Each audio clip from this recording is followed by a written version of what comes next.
Dear audience, আজ আমরা reading এর একটি গুরুত্বপূর্ণ বিষয় হেডিং ম্যাচিং নিয়ে আলোচনা করব।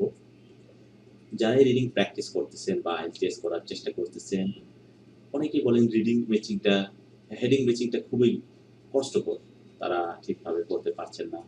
মূলত তাদেরই অনুরোধে আমার এই ভিডিওটা তৈরি করা, যে আপনারা কত সহজে এই হেডিং ম্যাচিংটা করতে পারবেন। হেডিং ম্যাচিং এর লেকচারটার আগে আমি আপনাদেরকে বলে নিই যে যেকোনো প্যাসেজ শুরু করার আগে অবশ্যই আমরা স্ক্যানিংটা করে নেব। মূলত স্কিমিংটা করে নেব।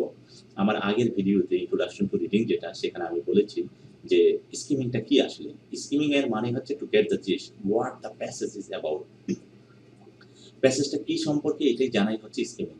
এটা কি কোনো টেকনোলজি সম্পর্কে, কোনো আপনার নোন বিষয় সম্পর্কে, হিস্ট্রি, কালচার, লাইফস্টাইল, নাকি সায়েন্স সম্পর্কে, এটা একটু জানা, ওই বিষয়টা সম্পর্কে একটু মাথায় নেওয়া, এটাই হচ্ছে স্কিমিং। স্কিমিংটা করার পর দেন হচ্ছে আমাদের যে স্ট্র্যাটেজিগুলো থাকবে, ওই স্ট্র্যাটেজিগুলো আমরা অ্যাপ্লাই করে হেডিং মেসিংটা কমপ্লিট করব। তো আজকে মূলত আমরা দুইটা রিডিং প্যাসেজ নিয়েছি। এই দুইটা রিডিং প্যাসেজের আমরা প্রত্যেকটা ধাপে ধাপে হেডিং মেসিংগুলো কমপ্লিট করব। তাহলে চলুন তাহলে আমরা আজকের হেডিং মেসিংগুলা শুরু করি। তাহলে প্রথমে আমরা যেটা দেখতে পাবো হেডিং মেচিং এর, সেটা হচ্ছে ফার্স্ট প্যাসেজ হচ্ছে মেকিং এভরি ড্রপ কাউন্ট। এটা হচ্ছে ওয়াটার নিয়ে, সারা ওয়ার্ল্ডে যে water crisis, water efficient use, historical background of water, এটা নিয়ে হচ্ছে এখানে কথাবার্তা বলা হচ্ছে। এইটা একটা। আরেকটা হচ্ছে আমাদের সেকেন্ড প্যাসেজ যেটা, সেটা হচ্ছে পপুলেশন মুভমেন্টস এন্ড জেনেটিক্স। এই যে আমাদের পপুলেশনটা সারা ওয়ার্ল্ডের, এই মানুষগুলো তো পৃথিবীর কোথাও না কোথাও একটা জায়গা ছিল, সেখান থেকে ধীরে ধীরে ছড়াইছে সারা ওয়ার্ল্ডে। তো এইটা হচ্ছে বিজ্ঞানীরা যে কোনো একটা মেথডের মাধ্যমে বের করতে যাচ্ছেন যে কোথায় এই মানুষগুলো ছিল, কিভাবে ছড়াইছে, জেনেটিক্যালি এইটার ব্যাপার স্যাপার কি আছে, এক গ্রুপের সাথে আরেক গ্রুপের মিল আছে কিনা, এই ব্যাপারটাই আলোচনা করছে। দুইটা প্যাসেজ আমি যখন স্ক্রল ডাউন করেছি, আপনারা দেখছেন যে প্যাসেজের আগেই মূলত হচ্ছে হেডিং ম্যাচিং গুলা থাকে। অনেককে যখন হেডিং ম্যাচিং করতে যায়, তারা প্রথমে প্যাসেজ খুঁজে, আবার বলে যে এটা উল্টা করে দেওয়া আছে। আসলে না, হেডিং ম্যাচিং যে জিনিসটা, সেটা হচ্ছে অবশ্যই প্যাসেজের আগে থাকবে, যেহেতু এটা হেডিংস। তো এই আমরা সেকেন্ড প্যাসেজে দেখলাম, সেম ফার্স্ট প্যাসেজেও যদি আপনারা যান, দেখেন হেডিং গুলো আগে, এইগুলো হচ্ছে আমাদের ধাপে ধাপে প্রত্যেকটা থেকে ম্যাচিং করতে হবে। আর একটা হেডিং এর মূলত একটাই, একটা প্যারার মূলত একটাই হেডিং থাকবে, এইটাই। ওকে, চলুন তাহলে আমরা হেডিং ম্যাচিংটা শুরু করি। আগে আমরা স্ক্রিনিংটা করে নেই। এখানে হচ্ছে making every drop to count. Making every drop to count, প্রত্যেকটা হচ্ছে আমরা ড্রপকে কাউন্ট করবো বলে পানির ব্যাপার স্যাপারগুলো এখানে বলা হয়েছে। এখন পানির ব্যাপার কি ওই ডোন্ট নো, আমরা এখন স্কিম করব। স্কিম করার নিয়ম হচ্ছে হেডিং করবেন, হেডিং না বুঝলে sub heading, if you can understand the sub heading, read the first para or last para. এইভাবে হচ্ছে আপনি হেডিং মেচিংগুলো কমপ্লিট করবেন। এখন আমরা ফার্স্ট প্যারাটা করবো। দেখেন, the history of human civilization is entwined with the history of ways we have learned to manipulate water resources. মানুষের ইতিহাসের সাথে পানির ইতিহাসটাও জড়িত, ওতপ্রোতভাবে জড়িত। Entwined with the history of ways we have learned to manipulate water resources.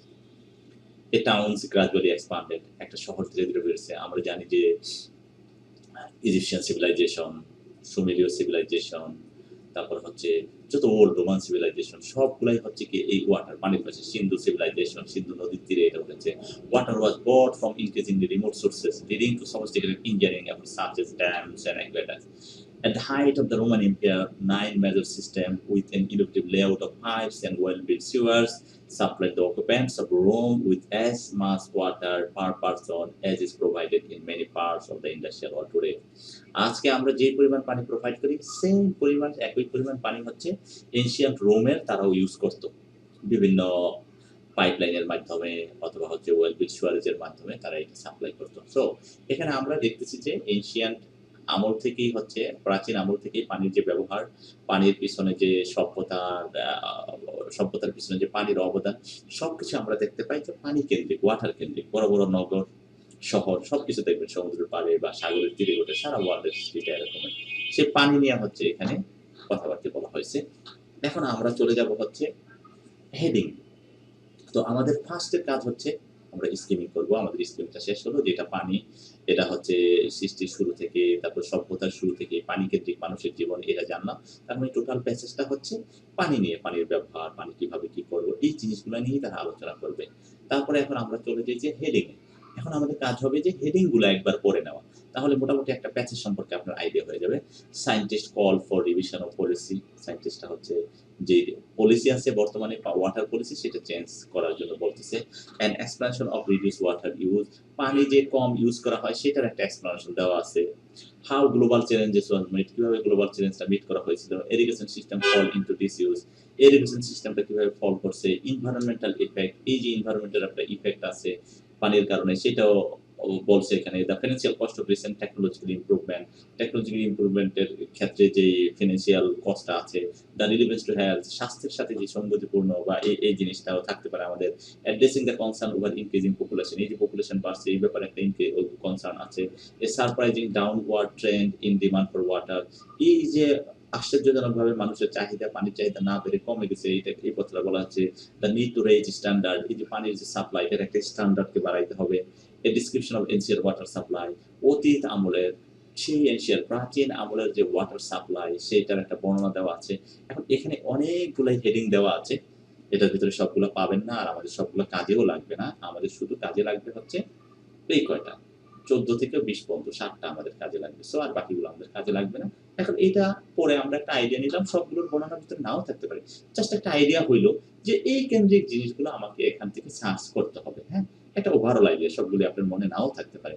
এখন আমরা চলে যাব হচ্ছে প্যারা এ তে। এই যে 14 নম্বরে এই প্যারা আছে। এই প্যারাটাতে আমরা পড়ি দেখেন। আরেকটা কথা এখানে বলে নেই, যখনই আপনি একটা হেডিং কমপ্লিট হয়ে যাবে তখন সেটাকে কেটে দিবেন। এরকম করে আপনি এখানে আমি সিলেক্ট করে দেখাচ্ছি। এই যে দেখেন এখানে এটা দিলে কেটে যাবে। দেখেন কেটে গেছে। হ্যাঁ? তো এটা হচ্ছে আমরা আবার করে দিলাম। তো আমরা যখনই হচ্ছে একটা হেডিং কমপ্লিট করে দিব, আমরা সিউর হয়ে যাবে তখন আমরা কেটে দেব। কারণ না হয় হচ্ছে আবার যদি এগেইন আমি যেটা দিয়েছি সেটা যদি আবার আমাকে পড়তে হয়, সেকেন্ডটা চলে যাবে। রিডিং এক্সামে আমরা হচ্ছে উই কাউন্ট দ্য সেকেন্ডকে কাউন্ট করি। দেখা গেল আপনার হাতে 5 থেকে 7 সেকেন্ড থাকলেও আপনি কি আরেকটা কোশ্চেনের আনসার করতে পারবেন। এই কারণে হচ্ছে আমরা কিছু স্ট্র্যাটেজি এপ্লাই করব, কৌশল অবলম্বন করব যে যেটা হবে সেটা আমরা কেটে দেব, যাতে আমাদের সেকেন্ডের মধ্যে দিকে তাকাইতেও না হয়, পড়তেও না হয়। চলেন আমরা তাহলে ফার্স্ট প্যারাটা শুরু করি। The history of human civilization is into in the history of ways we have learned to manipulate water resources. পানির সাথে মানুষের ইতিহাসে, মানুষের সিভিলাইজেশন সভ্যতার ইতিহাসের একটা সম্পর্ক বা ওতপ্রোতভাবে জড়িত হিস্ট্রিটা। আমরা এটুকুই পড়ব। তারপর হচ্ছে লাস্টের দিকে পড়ব। At the height of the Roman Empire, 9 major system with 9টা, মানে যখন হচ্ছে সারা বিশ্বে সারা ওয়ার্ল্ড ওয়াইড রোমানরা রাজ্য জয় করতেছে, রোমানদের সবকিছু চলতেছে। এখন যেমন একসময় ব্রিটিশদের ছিল, এখন আমেরিকানরা চালাচ্ছে। 9 মেজর সিস্টেম, 9টা major system with an innovative layout of pipes, মানে একদম অত্যাধুনিক পদ্ধতিতে, উদ্ভাবনী পদ্ধতিতে লেআউট ছিল পাইপের। তারপর হচ্ছে ওয়েল বিল্ড সোয়ারেজ ছিল, supply of open dome with as much water per person as is provided in many parts of the industrial world today. আজকের ইন্ডাস্ট্রিয়াল ওয়ার্ল্ডে যেখানে যেমন পানি সাপ্লাই দেওয়া হচ্ছে, সেম একই পরিমাণ পানি হচ্ছে এনশিয়েন্ট রোমে সাপ্লাই দেওয়া হতো। তাহলে এখানে কি আমরা এনশিয়েন্ট রোমের প্রাচীন আমলের পানির সাপ্লাইয়ের একটা ডেসক্রিপশন আমরা এখানে পাচ্ছি। তো এই রিলেটেড যে প্যারাটা পাবো সেটাই হচ্ছে আমাদের আনসার। এখন আমরা চলে যাই সায়েন্টিস্ট কল ফর রিভিশন, এখানে সায়েন্টিস্টদের আমরা কিছুই পাই নাই। And explanation for reduce water use, এটাও পাই নাই। How a global challenge was meet, সেটাও পাই নাই। ইরিগেশন সিস্টেম নিয়ে কিছু আলোচনা করা হয় নাই। এনভায়রনমেন্টাল এফেক্ট নিয়ে আলোচনা করা হয় নাই। Financial cost of recent technological improve, এটাও হয় নাই। দ্য রেলিভেন্স টু হেলথ, এটাও নিয়ে বলে নাই। Addressing the concern of increasing population, এটাও বলে নাই। A surprising downward trend in demand for water, যে পানির চাহিদা কমে গেছে, এটাও বলে নাই। The need to raise standard, এটাও বলে নেয়। Description of ancient water supply, এইটা বলছে, এইটা আমরা পেয়েছি। হ্যাঁ? তো এখন হচ্ছে আপনি বলতে পারেন যে আপনি ফার্স্ট লাইন আর লাস্টের লাইন করে কিভাবে বুঝলেন। হ্যাঁ, ঠিক আছে, সবকিছুতে আপনি ফার্স্ট লাইন লাস্টের লাইন পাবেন না, এগুলো হচ্ছে অনেক আগের প্যাসেজ, জাস্ট আপনাদেরকে শেখানোর জন্য এটা বলতেছি। এখন হচ্ছে আপনাকে ফার্স্ট হয়তো 2-3টা লাইন পড়তে হবে বা প্যাসেজের মাঝামাঝি পড়ে ফেলতে হবে কোনো কোনো ক্ষেত্রে। আবার কোনো কোনোটা 2 লাইন বা 1 লাইন পড়লেই পেয়ে যাবেন, আবার কোনো কোনোটা ফার্স্টের 2-3টা লাইন পড়লেই পেয়ে যাবে। It depends. বাট এখন হচ্ছে আগের মতো অত ইজি হবে না, একটু ডিফিকাল্ট হবে। এই কারণে আমরা ফার্স্টের লাইনকে আমরা সবসময় টপিক সেন্টেন্স হিসাবে কাউন্ট করি, আর লাস্টের লাইনকে কনক্লুডিং সেন্টেন্স হিসেবে কাউন্ট করি। 2টা লাইন পড়লে মোটামুটি একটা থিম পাওয়া যায়, কারণ মেইন কথাটা ফার্স্টের 1-2টা লাইনের মধ্যে থাকে, আর লাস্টের যে কনক্লুডিং কথাবার্তা সেটা হচ্ছে ফাইনাল লাস্টের লাইনটার মধ্যেই থাকে। এই কারণে হচ্ছে আমরা ফার্স্ট 1 লাইন বা 2 লাইন 3 লাইন পড়বো আর লাস্টের 1-2 লাইন পড়লে আমরা কি মোটামুটি একটা সামারি আইডিয়া নিতে পারলে আমরা এটা পেয়ে যাবো। তাহলে দেখেন আমরা যেটা করেছি যে একটা ডেসক্রিপশন পেয়েছি, description of an ancient water supply. তাহলে এটা হচ্ছে আমাদের আনসার। এটা যেহেতু আনসার তাহলে এটাকে কি করবো আমরা কেটে দেব। আর এখান থেকে আমরা নিয়ে নিব হচ্ছে এটা। তাহলে আমাদের ফার্স্টের প্যারাটার আনসার হচ্ছে কি? ফার্স্টের প্যারাটার আনসার হচ্ছে 11 আনসার। ওকে, রাইট। দেন হচ্ছে আমরা যাব প্যারা সিতে। বি নাই, আমাদের সি প্যারা আছে সিতে। Yet there is a dark side to this picture. Dark side to this picture. There is a dark side to this picture. Despite our progress, half of the world population still suffers with water service inferior to those available to the ancient Greeks and Romans. একটা dark side আছে, অন্ধকারশূন্য picture আছে। ডিসপ্লেট আমাদের এই progress সত্ত্বেও আমরা অনেক উন্নত করছি সারা ওয়ার্ল্ডে, তারপরেও আমাদের একটা কি ডার্ক সাইড আছে। Half of the world's population till suffer. এখনো হচ্ছে পৃথিবীর অর্ধেক পপুলেশন সাফার করতেছে। দেখেন নিম্নদের পানি নিয়ে ইথিওপিয়ার সাথে ইজিপ্টের একটা দ্বন্দ্ব হচ্ছে। বাংলাদেশে ইন্ডিয়ার মধ্যে একটা স্নায়ু যুদ্ধের মতো আছে, তিস্তা বাঁধ নিয়ে, ফারাক্কা বাঁধ নিয়ে। সো এটা হচ্ছে সারা ওয়ার্ল্ড ওয়াইড। আরো কান্ট্রিগুলো যদি আপনি দেখেন, এই দুইটা হয়তো আমরা জানি দেখা যে তারা ওয়াটার নিয়ে হচ্ছে দর কষাকষি করতেছে, সমস্যা করতেছে যে এই ওয়াটারে এটা হচ্ছে ওইটা হচ্ছে। ওকে, সো স্টিল সাফার। যে এনশিয়েন্ট গ্রিক এন্ড রোমরা যেভাবে হচ্ছে ভালোভাবে পানিটা ব্যবহার করতে পারতো, কিন্তু এখন হচ্ছে কি সেটা পারছে না, স্টিল এত উন্নতি হওয়া সত্ত্বেও। দেখেন এখন আমাদের এখানে ফার্স্ট লাইন বা লাস্ট লাইন করলে এই থিওরিটা কাজে লাগতেছে না, যেহেতু আমাদের ছোট প্যারা এটা পুরাটা পরে ফেলতে হবে। As the United Nations report on access to water literated in November 2001, more than 1 billion people lack access to clean drinking water. 1 billion, 100 কোটির মতো হচ্ছে মানুষ এখনো ড্রিঙ্কিং ওয়াটার পাচ্ছে না। Some 2.5 billion do not have adequate sanitation service. 2.5 million, 2.5 বিলিয়নের মতো, not sorry million না, billion, 2.5 বিলিয়নের মতো মানুষ হচ্ছে স্যানিটেশন সার্ভিসটা পাচ্ছে না পর্যাপ্ত। Preventable water related disease kills an estimated 10,000 to 20,000 children every day. প্রতিদিন 10 থেকে 20,000 শিশু মারা যাচ্ছে এই ওয়াটার রিলেটেড ডিজিজের কারণে। তাহলে এটা টোটালি কি আমাদের হেলথের সাথে জড়িত। তাহলে এই যে এই প্যারাতে যাচ্ছে and the latest evidence suggest that we are falling behind in effort to, আমরা পিছনেই পড়ে যাচ্ছি, আগাইতে পারছি না এই সমস্যাটা। এই পানি রিলেটেড সমস্যা, এই যে পানি না পাওয়ার ফলে সাফার করছে, তারপরে হচ্ছে দূষিত পানি পান করে হচ্ছে সমস্যা হচ্ছে, তারপরে স্যানিটেশন সমস্যা সমাধান হচ্ছে না। 10 থেকে 20,000 চিলড্রেন মারা যাচ্ছে প্রতিদিন because of water, because of clean water. এটা টোটালি আমাদের হচ্ছে হেলথের সাথে জড়িত। এখন আমরা হেলথ রিলেটেড খুঁজবো যে কোনটা হচ্ছে আমাদের হেলথের রিলেটেড।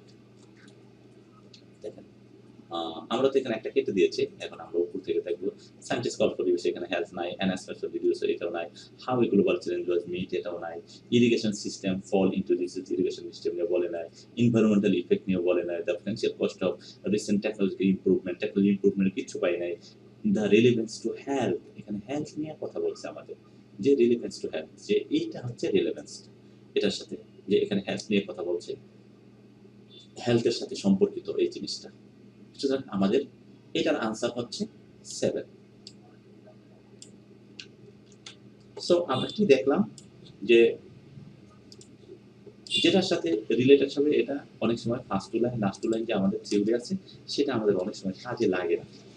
আমরা কি করতে পারি যে আমাদেরকে বেশি পড়তে হবে, অনেক সময় পুরো ছোট হলে পুরো প্যারাটা আপনাকে পড়ে ফেলতে হবে, তখন বুঝতে পারবেন হোয়াটস দ্য মেইন মেসেজ। কারণ মেইন মেসেজটা প্রথমে আইডিয়া করে দেওয়া ছিল কিছু একটা, যে পিপল সাফার করতেছে, ক্লিন ওয়াটার পাচ্ছে না। পরের দিকে আমরা দেখেছি যে 10 থেকে 20,000 শিশু পার ডে মারা যায় বিকজ অফ ক্লিন ওয়াটার। ওকে, এরপরে হচ্ছে আমরা যাব হচ্ছে ডিতে। আমরা যদি ডি প্যারাটা পুরো পড়ি তাহলে কি দেখতে পাই? দেখেন, the consequences of our water policies extended beyond jeopardizing human health. এই যে ওয়াটার পলিসি এটা বারবার চেঞ্জ হচ্ছে, সবাই চাচ্ছে যে কিভাবে ওয়াটারটা ধরে রাখবে। বিভিন্ন country, USA, India, Canada, even বাংলাদেশে এখন চিন্তা করতেছে যে ওয়াটারকে আমরা কিভাবে সংরক্ষণ করব। কিন্তু এটা করতে যেয়ে হেলথের তোয়াক্কা করা হচ্ছে না, হেলথকে আমরা রিস্কের মধ্যে ফালাইয়া দিচ্ছি। Tens of millions of people have been forced to move from their home, often with the little warning or compensation. মানুষদেরকে সরাই দেওয়া হচ্ছে যে আপনারা চলে যান, এখানে আমরা পানি সংরক্ষণ করবো, সংরক্ষণাগার বানাবো, বাঁধ তৈরি করবো। হয়তো অল্প কিছু কম্পেনসেশন দিচ্ছে অথবা অল্প সামান্য ওয়ার্নিং দিয়েই তাদেরকে পাঠিয়ে দেওয়া হচ্ছে to make way for the reservoir behind dams, ড্যামের পিছনে রিজার্ভিয়ার বানানোর জন্য। More than 20% of all fresh fishes species are now threatened or endangered. 20% fresh water, মিঠা পানির যে মৎস্য আছে, পানির যে মাছ আছে, সেগুলো হচ্ছে বিপদাপন্ন। Because dams and with water withdrawals have destroyed the free flowing rivers ecosystem. নদীর যে ন্যাচারাল প্রবাহটা সেটা নষ্ট হয়ে যাচ্ছে, ফলে ইকোসিস্টেমটা নষ্ট হয়ে যাচ্ছে। তাহলে আমরা দেখলাম যে এই জিনিসগুলোর ফলে ইকোসিস্টেম নষ্ট হয়ে যাচ্ছে। তাহলে এই পর্যন্ত পড়ার পরে আপনার আর কিন্তু পড়ার অত বেশি দরকার নাই। এটা পড়ার পরে কি হচ্ছে যে সরাসরি যে আমরা ওয়াটার পলিসি চেঞ্জ করতে যাইয়া আমাদের এনভায়রনমেন্টের উপর ইফেক্ট আসছে, আমরা পানি সংরক্ষণ করতে চাই, পানি দরকার, এটা করতে যাইয়া হচ্ছে সরাসরি আমাদের এনভায়রনমেন্টের উপরে ইফেক্টটা চলে আসছে, ইকোসিস্টেমটা নষ্ট হয়ে যাচ্ছে। এখন এনভায়রনমেন্ট রিলেটেড যে হেডিংটা আছে সেটাই হচ্ছে আমাদের আনসার হবে। সায়েন্টিস্টের পলিসি নাই, এক্সপেনশন রিডস ওয়াটার এটা নাই, how global challenge was meet এটাও নাই, ইরিগেশন সিস্টেম নিয়েও বলে নাই, এনভায়রনমেন্টাল ইফেক্ট এটা নিয়ে দেখেন কথা বলছে। সুতরাং এটা হচ্ছে আমাদের একমাত্র আনসার, যে এনভায়রনমেন্টের উপরে একটা ইফেক্ট চলে আসছে। So this is our answer. তাহলে আমাদের জি এর আনসারটা হবে 5। এখন আমরা ইতে চলে যাব, যে ইতে কি বলছে।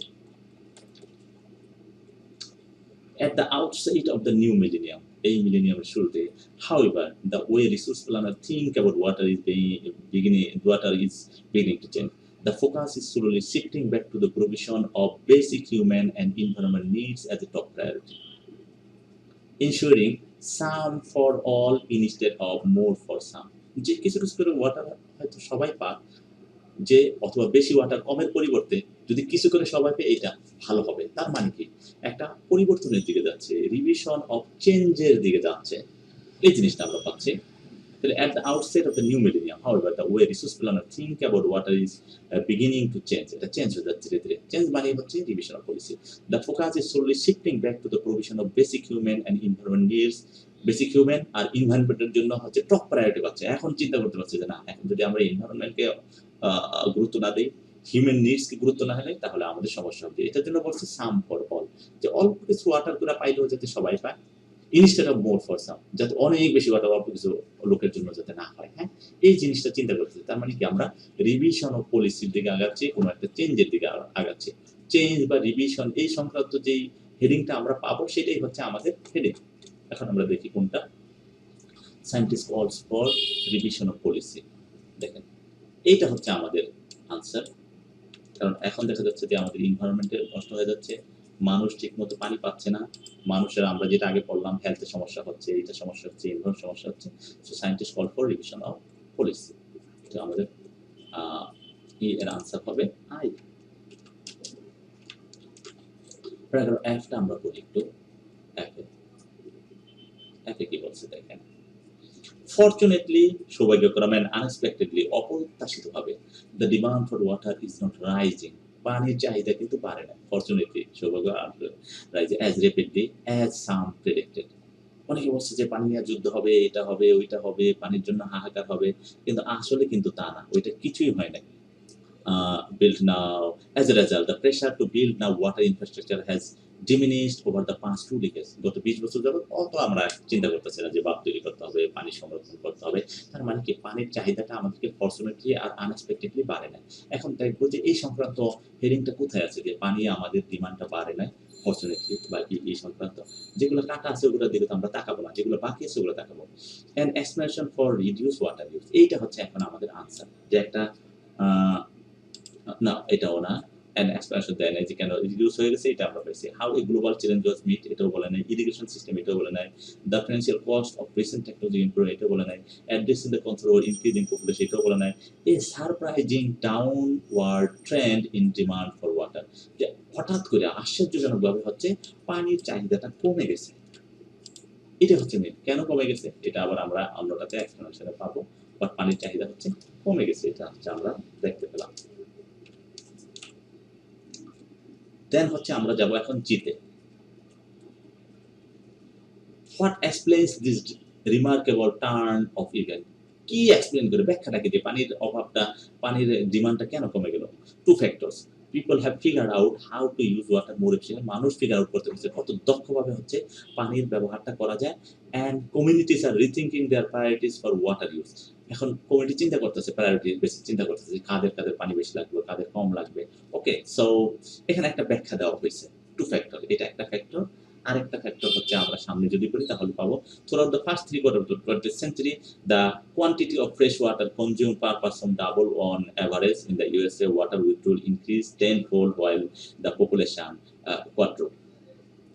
যদিও পপুলেশন বেড়ে গেছে তারপরে কিন্তু পানির চাহিদাটা অতটা বেড়ে নাই, উইথড্রল হয়েছে, 10 fold হচ্ছে পানি এখন কম ইউজ হচ্ছে। সুতরাং যে এইটাই হচ্ছে ব্যাখ্যা, এখানে হচ্ছে ব্যাখ্যা দেওয়া হয়েছে যে সারপ্রাইজিংলি আগের প্যারাতে আমরা দেখলাম যে আনএক্সপেক্টেডলি সারপ্রাইজিংলি হচ্ছে পানির চাহিদাটা কমে গেছে। কেন? এখানে এটার ব্যাখ্যা দেওয়া হয়েছে। এখন ব্যাখ্যা সংক্রান্ত যদি আমরা কোনো কথা পাই তাইলে এটা আমরা ওইটাকে আমরা হেডিং হিসাবে নেব। দেখেন an explanation for reduce water use, এখানে এক্সপ্লেইন করেছে, ব্যাখ্যা করেছে যে কেন হচ্ছে পানিটা কম ব্যবহার করা হইতেছে। সো আমাদের জি এর আনসার হবে 2, an explanation of reduce water use। Paragraph H আমরা দেখি কি বলছে। on the other hand,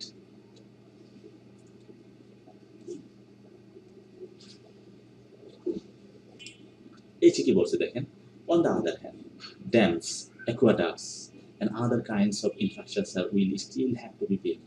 যে ঠিক আছে পানির চাহিদা আমাদের কমে গেছে কিন্তু এখনো আমাদের ড্যাম, তারপর হচ্ছে পানি ধরে রাখার যে ইনফ্রাস্ট্রাকচার সেটা আমাদের এখনো বানাইতে হবে, পার্টিকুলারলি ইন ডেভেলপিং কান্ট্রি যেগুলো হচ্ছে বাংলাদেশ, ইন্ডিয়া, নেপাল, ভুটান, এদেরকে স্টিল বানাইতে হবে। Basic human needs have not been meet, এখনো মানুষের যে বেসিক চাহিদা, মৌলিক চাহিদাটা এটা মিট হয় না। But such project must be built to higher specification and with more accountability to local people and their environment than in the past. And even in region where new projects seem warranted, we must find a ways to meet demands with fewer resources, respecting ecological criteria and some to smaller budget and to smaller budget. Okay. ফার্স্টের কয়েকটা line পড়লে আমরা দেখতে পাই যে infrastructure বাড়াইতে হবে, তার মানে কি আপনার এখানে মানুষের জীবনমান বাড়াইতে হবে, জীবনমানের উন্নতি করতে হবে, এই জিনিসটাই এখানে বলা হয়েছে। যে বাঁধ তৈরি করতে হবে, ড্যাম, তারপর হচ্ছে অ্যাকুয়াডাক্টস এগুলো তৈরি করতে হবে, পানির সংরক্ষণাগার তৈরি করতে হবে, স্পেশালি ডেভেলপিং কান্ট্রিতে। এখন এইটা নিয়ে আমাদের কোথায় বলছে আমরা একটু এটা দেখি। এখানে how a global challenge was met এটা বলে নাই, ইরিগেশন সিস্টেম নিয়ে কথা বলে নাই, the financial cost of recent technology এটাও বলে নাই, addressing the concern of increasing the lead to rate standard, স্ট্যান্ডার্ডটা আমাদের বাড়াতে হবে। যে অবস্থায় পানি ইরিগেশন সিস্টেম আছে ডেভেলপিং কান্ট্রিতে সেটা এখনো আসলে কাজে দিচ্ছে না, সো এটার স্ট্যান্ডার্ডটা আমাদেরকে বাড়াইতে হবে। সো দিস ইজ হাউ হচ্ছে আপনারা বুঝে বুঝে প্রত্যেকটা প্যারা বুঝে বুঝে আনসার করবেন। এইভাবেই হচ্ছে আপনারা একটা হেডিং মেশিনকে কমপ্লিট করবেন। ওকে, এখন আমরা হচ্ছে সেকেন্ড প্যাসেজটা শুরু করব। সেকেন্ড প্যাসেজটা হচ্ছে আমাদের আমরা আগেই স্কিমিং করব সেই আগের সিস্টেমে, population movements and genetics.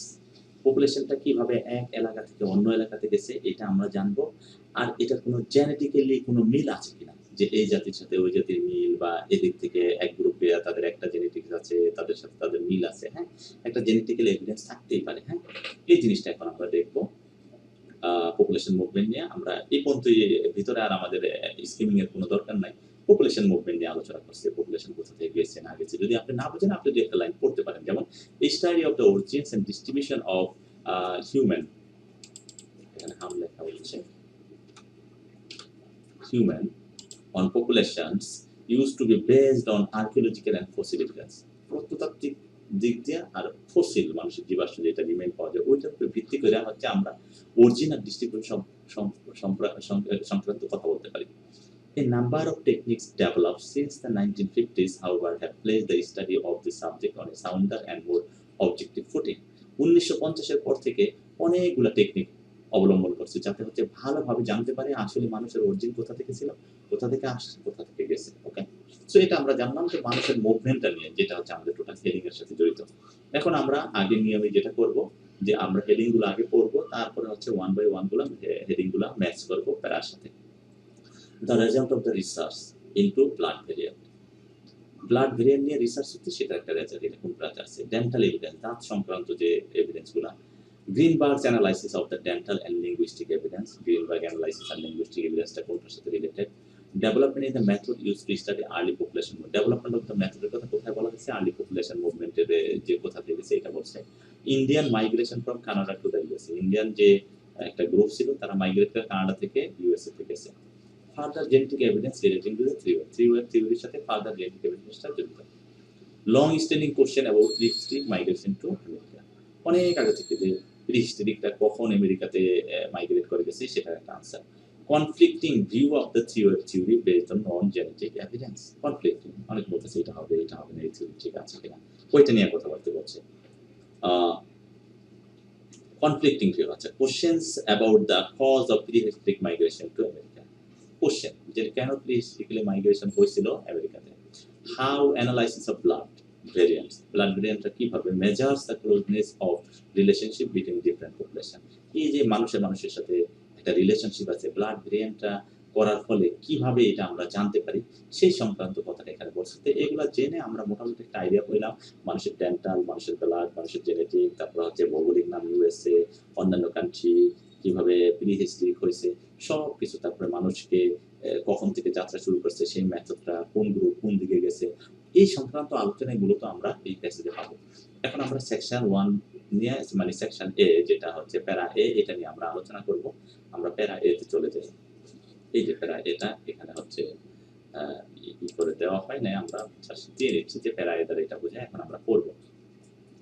Study of the origins. Origin হচ্ছে মূল যে জিনিসটা, and distribution of human on populations used to be based on the archaeological and fossil evidence। প্রত্নতাত্ত্বিক যে এভিডেন্স আছে আর হচ্ছে ফসিলের উপর ভিত্তি করে যে মানুষের হাড় কঙ্কাল এগুলো গবেষণা করে মানুষ জানবে। এই number of technique develop since 1950। 1950 এর পর থেকে নাম্বার অফ টেকনিক ডেভেলপ হয়েছে। ওকে, এই পর্যন্ত পড়লে মোটামুটি আমাদের একটা আইডিয়া চলে এসে যে এটা কি আছে। The best information on early population movement is now being obtained from the archaeology and of the living body, the close to found in genetic material। Genetic material পাওয়া যাচ্ছে। আচ্ছা, তো এখন আমরা এখানে যে জিনিসটা পাইলাম, মানুষের জেনেটিক ম্যাটেরিয়াল থেকেও মানুষের কার সাথে কার সম্পর্কে এটা পাওয়া গেছে। নাম্বার অফ টেকনিক 1950 সালের পরে ডেভেলপ হয়েছে, এই জিনিসটা পাওয়া গেছে। তারপর অরিজিন অফ হিউম্যান যে জিনিসটা, সেটা হচ্ছে আর্কিওলজিক্যাল আর ফসিল থেকে এভিডেন্স থেকে পাওয়া যাবে যে মানুষ কোথা থেকে যাত্রা শুরু করছে, কোথায় শেষ করছে, আর মানুষের এই যাত্রার ফলস্বরূপ কি হয়েছিল, এই জিনিসগুলো। এখন আমরা চলে যাই। The result of research into blood variant. আমরা ব্লাড নিয়ে কোনো কথা পাইনি, ডেন্টাল এভিডেন্স নিয়ে কোনো কথা নাই, তারপরে গ্রিনবার্গ নাই। Development in the methods use to study early population. এখানে মেথডের কথা বলা আছে যে কি আছে, যদি অ্যাপ্রোপ্রিয়েট পাই। ইন্ডিয়ান মাইগ্রেশন ফর কানাডা, এটাও বলে নাই। Further genetic evidence relating to, এটাও বলে নাই। Long standing questions about prehistoric migration to America, এটাও বলে নাই। Conflicting views of three wave theory based on non genetic evidence, এটাও বলে নাই। Questions about the cause of প্রিহিস্টরিক, এটাও বলে নাই। হাউ ব্লাড এন্ড এটাও বলে নাই। সো আমাদের মোটামুটি যেটা আমরা মিল পাচ্ছি সেটা হচ্ছে ডেভেলপমেন্ট অফ মেথড। এই জিনিসটা যে মেথড ডেভেলপ হয়েছে 1950 এর পরে, আমরা যেটা দেখতেছি এই যে ডেভেলপ, এই যে টেকনিক আর মেথড একই কথা। এটা ডেভেলপ হয়েছে 1950 এর পরে। অনেকগুলো যে মানুষ কোথা থেকে যাত্রা শুরু করছে, কোথায় শেষ করছে, কোথায় মানুষের প্রথম ছিল, এই জিনিসটা। সুতরাং আমাদের এটার আনসার হবে 4। এটা আমরা এখন কেটে দেব, কারণ এটা আমরা আর পড়বো না। আমাদের এর আনসার হচ্ছে 4। বাস, এ হচ্ছে আমাদের 4 আনসার। এরপর আমরা বিতে যাব। বিতে আমরা চলে যাই। এই যে বিটাও আমাদের এখানে মার্কিং করা হয় না, আমরা মার্কিং করে দিই। Recent work on the problem of when people first entered the Americas is an example of the value of this new technique। কখন আমেরিকাতে মানুষ প্রবেশ করেছিল? Northeast Asia and Siberia have long been accepted as the Northeast Asia, যেটা এই একটা এলাকা, আর হচ্ছে আপনি সাইবেরিয়া, রাশিয়া, এই এলাকা have long been accepted, এটা সবাই গ্রহণ করছে, as the launching ground for the first human colonizers for the new world। নতুন ওয়ার্ল্ডের জন্য যেটা, সেটা হচ্ছে লাঞ্চিং, মানুষ প্রথমে পা রাখছিল বা যাত্রা শুরু করছিল নর্থ ইস্ট এশিয়া, যেটা চীনের একদম উত্তর পূর্বাঞ্চলীয় এলাকা, পশ্চিমাঞ্চলীয় পূর্বাঞ্চলীয় এলাকা, আর হচ্ছে সাইবেরিয়া রাশিয়া এলাকা। এইটা অনেকে গ্রহণ করে আসছে। বাট এই যে but is a signal word, এটার পরে হচ্ছে আমরা আসল কথাটা পাবো। But was there one major wave of migration across the Bering Strait into the Americas or several? And when did this event or events take place? In recent years, new clues have come from research into genetics, including the distribution of genetic markers in the modern Native Americans. So এখানে হচ্ছে আমরা long standing যে কোশ্চেনের এই আনসারগুলো আমরা এখানে পেয়ে যাচ্ছি যে কোথেকে আসছে। The genetic markers in the modern Native American দেখেন, and when did this event or event take place? In recent years, new clues have come from research থেকে নতুন ক্লু আসছে into the genetics, including distribution of genetic markers in modern Native American. এটা আসছে, এটা পেয়ে গেছে যে আসলে মানুষের প্রথম ফুডটা কোথায় ছিল। তাহলে লং স্ট্যান্ডিং যে কোশ্চেনটা সেটার একটা সমাধান পাওয়া গেছে। তাহলে এটা আমরা এখন খুঁজবো এই সংক্রান্ত কোনো কথা আছে কিনা। The result of research variant, data evidence, Greenberg, immigration, further dating, long standing question about pre-historic migration to America. এই যে দেখেন, long standing question, markers in modern Native America. কখন আমেরিকাতে ফার্স্ট মানুষটা ঢুকছে সেটার আনসারটা আমরা পাচ্ছি এইখানে লং স্ট্যান্ডিং কোশ্চেনটা। এই কারণে হচ্ছে আমাদের আনসারটা হবে এটা।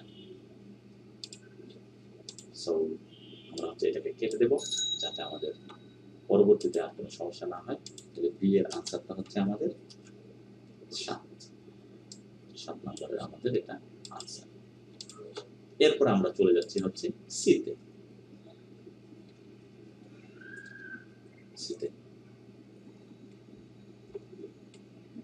An important project led by the biological anthropologist Robert Williams focused on the variants called GM allotypes of one particular protein, hemoglobin, immunologic J, found in the fluid proportion of human blood. Human blood পাওয়া যায় GM allotype যেটা।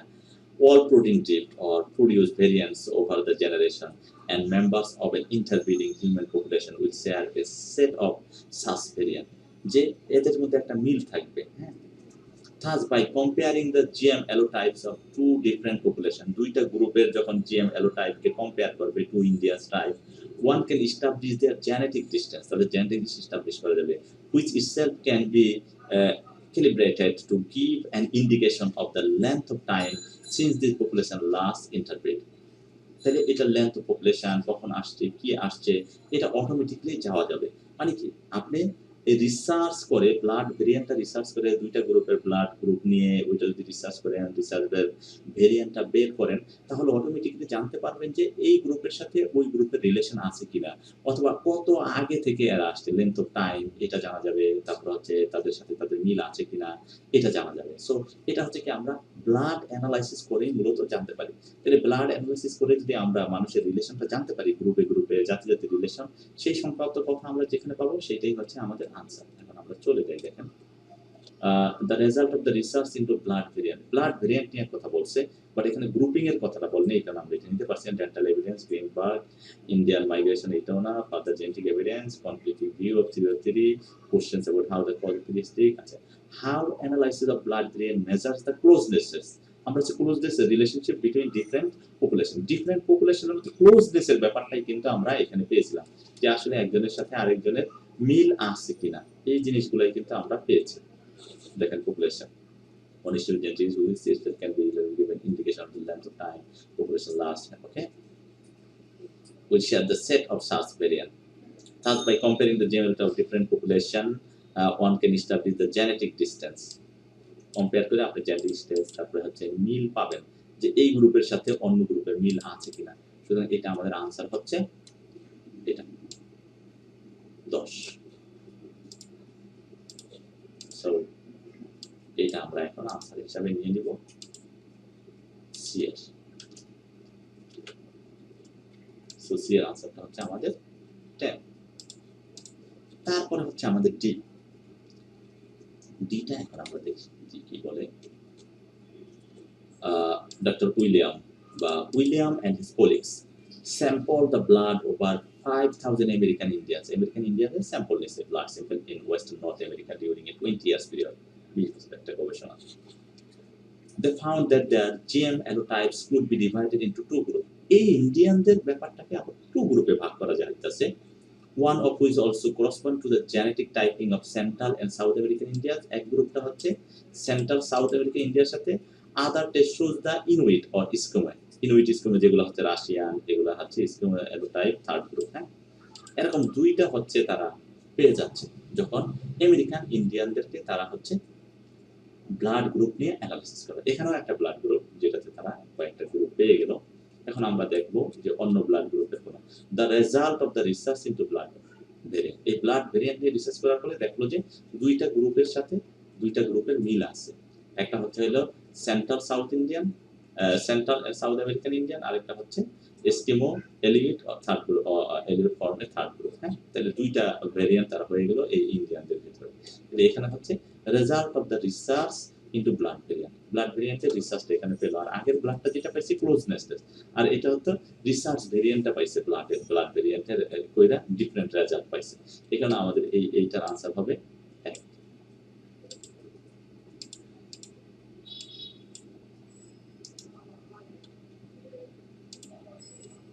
এক answer.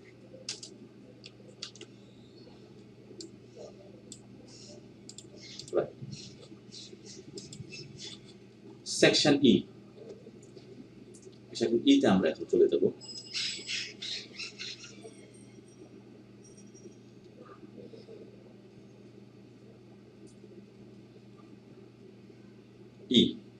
এখন আমরা পড়াশোনা করি। How far does other research support this conclusion? অন্যরা এটা কিভাবে সাপোর্ট করতেছে?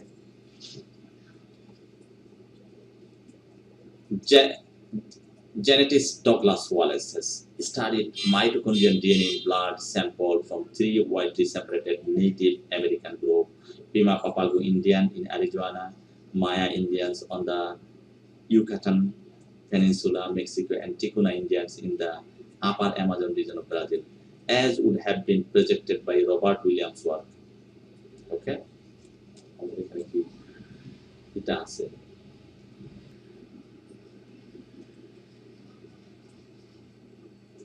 Okay.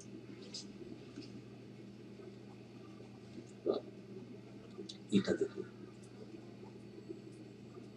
How far does other research support this conclusion? এই যে এখানে বলছে থ্রি ওয়েভ থিওরি নিয়ে একটা থার্ড গ্রুপ, সেকেন্ড গ্রুপ, আমরা অনেক গ্রুপ তো পাচ্ছি। এটার একটা how far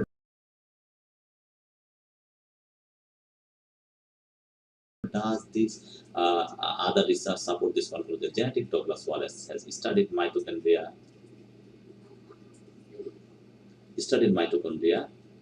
in blood samples from 3 widely separated Native American groups: Pima Papago Indian in Arizona, Maya Indian of the Utah, and the Ticuna Indian from the upper Amazon regions of Brazil, as would have been practiced by Robert Williams' work.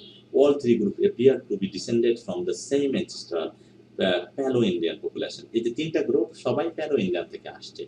তার মানে হচ্ছে এই blood research করার ফলে আমরা কিন্তু এই তিনটা গ্রুপকে পাচ্ছি। তার মানে হচ্ছে থ্রি ওয়েভ যে থিওরিটা আছে সেটা হচ্ছে ব্লাড ভেরিয়েন্টের যে ওইটার সাথে হচ্ছে রিলেটেড আছে। ব্লাড অ্যানালিসিসটা আমাদেরকে এটা দিয়ে দিচ্ছে। তাহলে আমরা এটা কোনটা পাবো? ডেন্টাল, তারপর হচ্ছে Indian migrant, further genetic evidence relating two three wave theory. এটা হচ্ছে জেনেটিক এভিডেন্স দিচ্ছে। এই যে আমরা ব্লাড নিয়ে অ্যানালাইসিস করলাম, সেখানে আমেরিকানদের 5,000 আমেরিকানের স্যাম্পল সংগ্রহ করা হলো। সেখানে দেখলাম যে একটা গ্রুপে হচ্ছে সেন্ট্রাল আমেরিকা, আর একটা গ্রুপ হচ্ছে যেগুলা মেইন এস্কিমো যারা তাদের সাথে জড়িত। তো এইগুলো আরো করার ফলে দেখা গেল যে প্যালো ইন্ডিয়া থেকে অন্য তিনটা গ্রুপের হচ্ছে উৎপত্তি। এই ব্লাড অ্যানালাইসিসের ফলে কিন্তু এটা পাওয়া গেছে।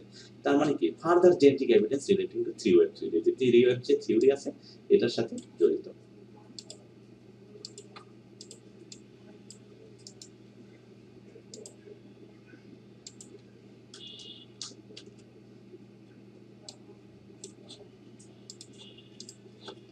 ওকে, দেন হচ্ছে এফ। এফটাতে আমরা চলে যাই। এফে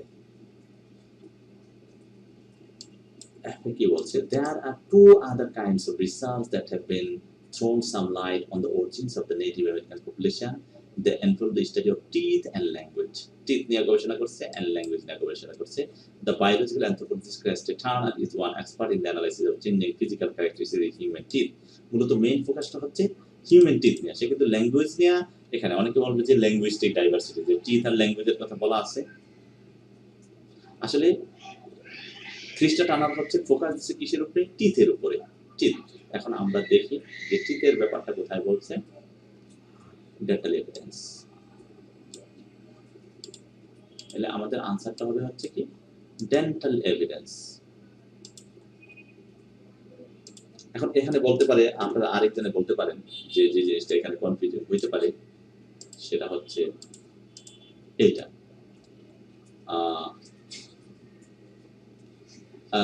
Greenberg's analysis of the dental and linguistic evidence. Greenberg's analysis A dental and linguistic evidence এটা দিতে পারেন, কিন্তু এখানে কার কথা বলা হয়েছে দেখেন, কিছু টার্নার্স কথা বলা হয়েছে, আর তার ফোকাস ছিল হচ্ছে টিথের প্রতি, লিঙ্গুইস্টিকের প্রতি ছিল না। কিন্তু দেখেন there are two other kinds of research that have shown some light on the origins of the Native American population. They involve the study of the teeth and the biological anthropologist Turner is one expert in the analysis of changing physical characteristics of human teeth. He argues that tooth crown and roots have a high genetic component. এখানে শুধু টিথকে focus করছে, বলা হয়েছে ল্যাঙ্গুয়েজের কথা, কিন্তু ল্যাঙ্গুয়েজটা আসলে আমাদের focus না। এই কারণেই হচ্ছে যখন আপনি একটা প্যারাতে যাবেন যে ফোকাস কথা কোনটা, এখানে টোটালি কথাবার্তা আলোচনা করা হয়েছে টিথ রিলেটেড। সুতরাং এখানে আমরা ডেন্টাল এভিডেন্স নিয়ে আমাদের যেটা থাকবে সেটা নিয়ে আমরা আলোচনা করবো। এই কারণে ডেন্টাল এভিডেন্সটা হচ্ছে আমাদের আনসার। এইভাবে হচ্ছে আপনারা সুন্দর করে বুঝে বুঝে যদি আনসার দিতে পারেন, definitely you will do better. So, dear friends, thank you very much for watching and listening this lecture attentively. If you have any doubt or any question, you can ask in our YouTube comment box. Definitely we'll answer your question. And if you have any suggestion regarding the video, we'll take it as appreciation. So thank you very much. Have a good day.